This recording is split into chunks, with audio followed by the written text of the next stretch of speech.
sa'yo? Sabi nila sa station, kanina ka pa daw umalis. May pinuntahan ka pa, no?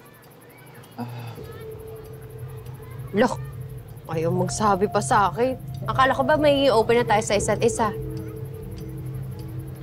Gusto ko naman maging open sa'yo, kaya lang baka hindi ka maniwala eh. Ano ba kasi yun? Si Bukol, nagpaparamdam sa akin.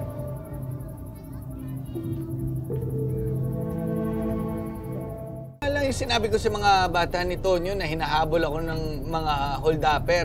Mukhang naniwala naman sila. Kaya lang, nakita ko talaga si Bukol. Hindi naman ako naniniwala sa multo. Ba't ako nagkakaganito? Napabaliw na ba ako? Hindi kaya baka nagigilty ka lang? Nagigilty sa pagkamatay niya? Oo, baka sinisisi mo lang yung sarili mo. Akala mo kasalanan mo yung nangyari. Paano kung magiging kasalanan yun?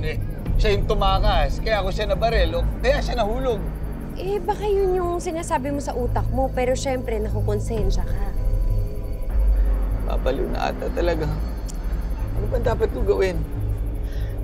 Alam mo, ba't hindi mo na lang kaya siya harapin?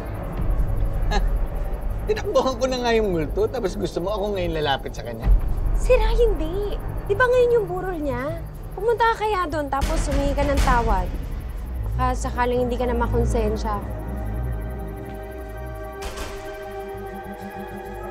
Ganda talaga ng syota mo, Garcia. Panalong-panalo ang katawan. Pag pinatay kita, edi tapos na agad ang paghihirap mo. Pero pag dinamay ko, yung syota mo, ang ganun pinagagawin ko sa'yo, edi pati ako mag-e-enjoy.